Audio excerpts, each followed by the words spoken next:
ফের ব্যালট উদ্ধার। পঞ্চায়েত নির্বাচনের এক সপ্তাহ পরেও রাজ্যের একাধিক জায়গা থেকে ব্যালট উদ্ধারের খবর উঠে আসছে।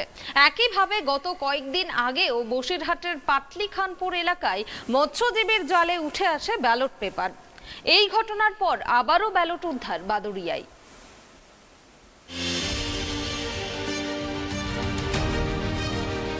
ফের উদ্ধার ব্যালট। পঞ্চায়েত নির্বাচনের এক সপ্তাহ পরেও রাজ্যের একাধিক জায়গা থেকে ব্যালট উদ্ধারের খবর উঠে আসছে। উত্তর 24 পরগনার বসিরহাট মহকুমার বাদুড়িয়া দিলীপ মেমোরিয়াল হাই স্কুলকে গণনা কেন্দ্র করা হয়েছিল। পঞ্চায়েত নির্বাচনের এক সপ্তাহ কেটে গেলেও বাদুড়িয়া দিলীপ মেমোরিয়াল হাই স্কুলে নির্বাচনী কেন্দ্রের পিছন থেকে প্রচুর ব্যালট পেপার উদ্ধার করা হয়।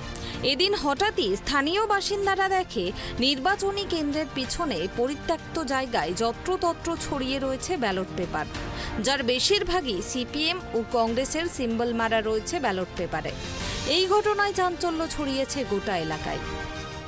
তাতে এটাই প্রমাণ হয় গোটা বাংলার চিত্র যেমন বাদুড়িয়াও আলাদা নয়, বাদুড়িয়াতেও কিভাবে তৃণমূল ভোট লুট করেছে সেটাই প্রমাণ করে। আজকে মানুষের ভোট এত মূল্যবান, 5টা বছর অপেক্ষা করে মানুষ ভোট দেওয়ার জন্য, তাদের সেই ভোট ধ্বংসস্থ গণনা কেন্দ্রের পিছনে আবর্জনার মধ্যে পড়ে আছে। এই বাদুড়িয়া বিধানসভায় মানুষ বিরোধীদেরকে ভোট দিয়েছিল।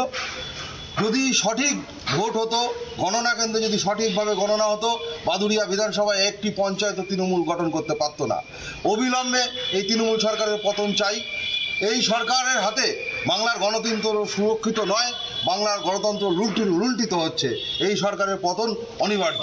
এর থেকেই বোঝা যায় বাদুড়িয়া বিধানসভায় যদি সঠিক গণনা হতো তাহলে আজকে 14টি গ্রাম পঞ্চায়েতেরই বিরোধীদের দখলে আসতো।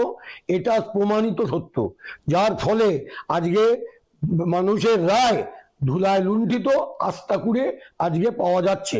ওইগুলি দিয়ে প্রমাণ হয় বাদুড়িয়া বিধানসভায় বিরোধীদের আধিপত্য, বিরোধীদের জয় সুনিশ্চিত ছিল, যা লুট করে আজ আবর্জনায় পরিণত করেছে।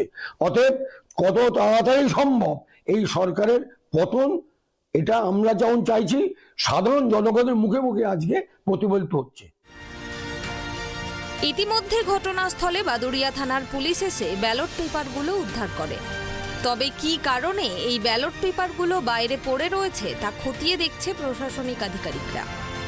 বাদুড়িয়ার বিডিও সম্পূর্ণা বিশ্বাস বলেন, গণনা কেন্দ্র থেকে সব ব্যালট পেপার নিয়ে আসা হয়েছে, সেখানে কোনো ব্যালট পেপার নেই। বসিরহাট থেকে সিরাজুল মিস্ত্রির রিপোর্ট, ট্রাইব টিভি।